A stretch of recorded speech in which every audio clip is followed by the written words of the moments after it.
bayobozi b'inzego nkuru z'igihugu cyacu, bayobozi b'inzego z'umutekano, abakuru ba polisi baturutse mu bihugu by'inshuti,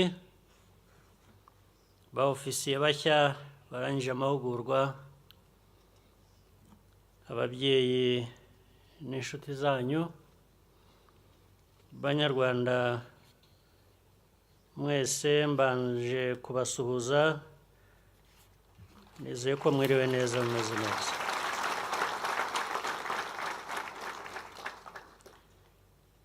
Ndagira ngo ntangire nshimira polisi y'igihugu imyaka 25 imaze ikorera igihugu cyacu akazi keza kandi kendashyigikirwa. Ndashimira polisi yose, abapolisi bose, abuyu munsi nabo mu gihe cyahise, kubw'umurava n'ubwitange bwatumye Abanyarwanda babaho kandi bagakora akazi kabo batekanye mu cyubahiro n'agaciro bibakwiriye. No hirya y'imbibi z'igihugu cyacu, izi ndangagaciro zikomeje kubaranga mu bikorwa mpuzamahanga byo kubungabunga amahoro. Ibyo polisi yagezeho byavuye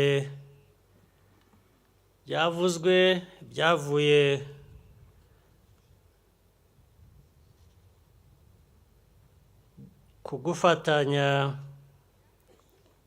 n'abafatanyabikorwa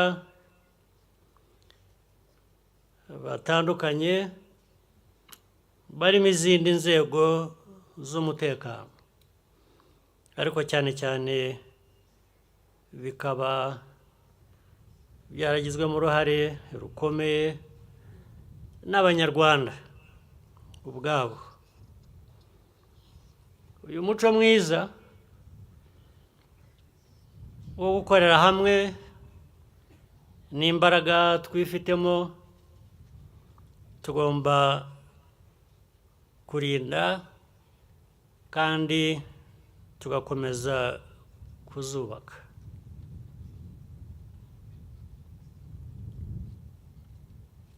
Ni muri urwo rwego ngira ngo nifurize ikaze abayobozi ba polisi z'ibindi bihugu n'abandi bashyitsi batandukanye bari hano. Ndabashimira cyane, nagira ngo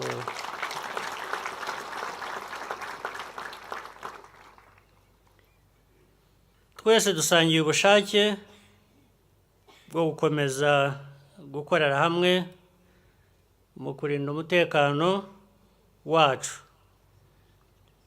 n'iterambere riduhuza. Imiterere y'umutekano ikomeje guhinduka nk'uko byavuzwe n'umuyobozi wa polisi y'igihugu,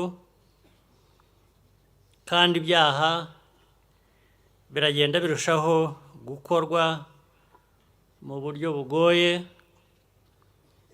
gukurikirana, buhindagurika kandi bwambukiranya imipaka. Niyo mpamvu imikorere ya polisi y'igihugu nayo igomba kujyana n'igihe. Ngira ngo ibyo nabyo umwanya washize abapolisi babitweretse, turabishima. iyo mikorere ikumira ibyaha bitaraba isubiza ibibazo bihari kandi ireba kure. Uwo rero ni umuco wa polisi yacu twifuza. Gukomeza kubaka ubushobozi mu kongera ubumenyi, ubunyamwuga n'ibikoresho bijyanye n'igihe bigomba kuba ku isonga niba dushaka gukumira no guhangana n'ibibazo bishya bigenda bigaragara.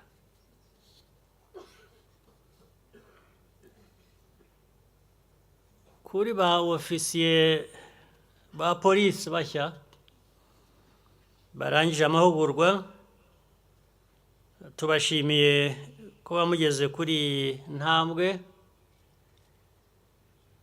Ibyo mwize byanyuze mu mahugurwa, ubwo muzabigaragariza mu bikorwa. Amahugurwa murangije ntabwo yabateguraga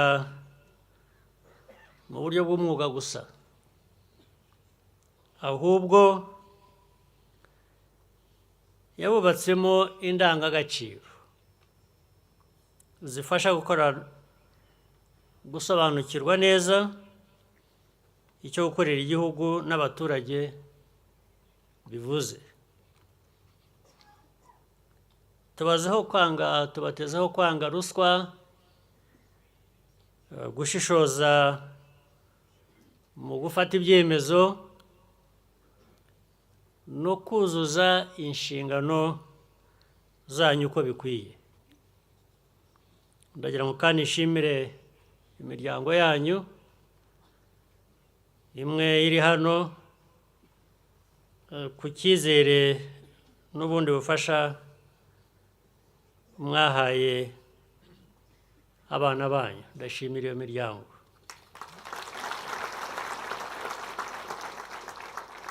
Kandi ntibirangirira aha ngaha, ubwo muzakomeza mubafashe n'igihe bari ku kazi.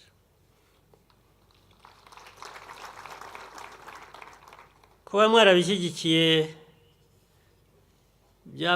byabongereye imbaraga, bibakomeza umutima, kandi byagize uruhare rufatika mu byo bagezeho byagaragaye uyu munsi.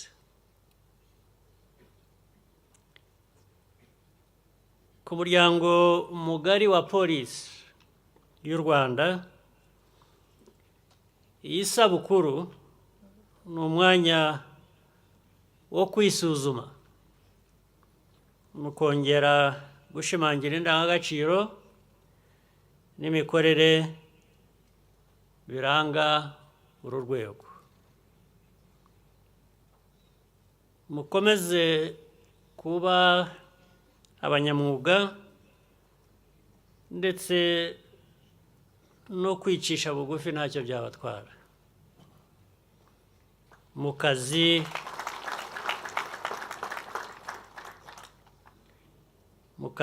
mukorera igihugu cyacu, cyanyu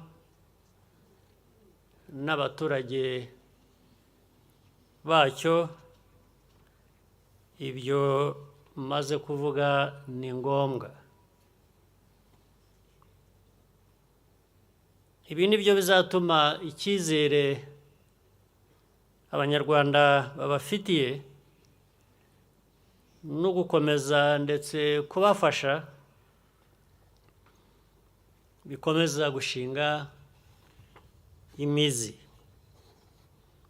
Ndagira nongere nshimire polisi y'igihugu kuri iyi sabukuru, kandi nifuriza akazi keza ba ofisiye bari imbere yacu hano bashya barangije amasomo uyu munsi ndetse usibye wenda ko mushobora kugira ikiruhuko, ndibwira ko akazi ko katangiye uyu munsi.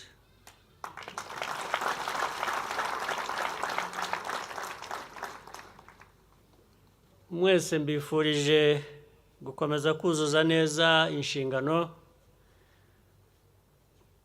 mufite ubu n'ejo hazaza.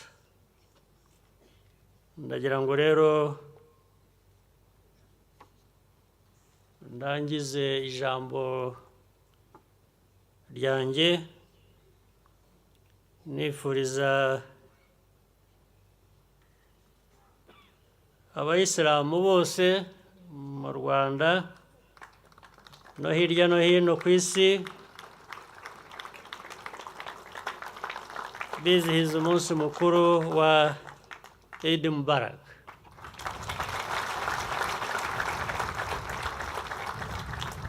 Mwese mugire umunsi mwiza, ibihe byiza biri imbere, kandi duhorane amahoro. Murakoze cyane.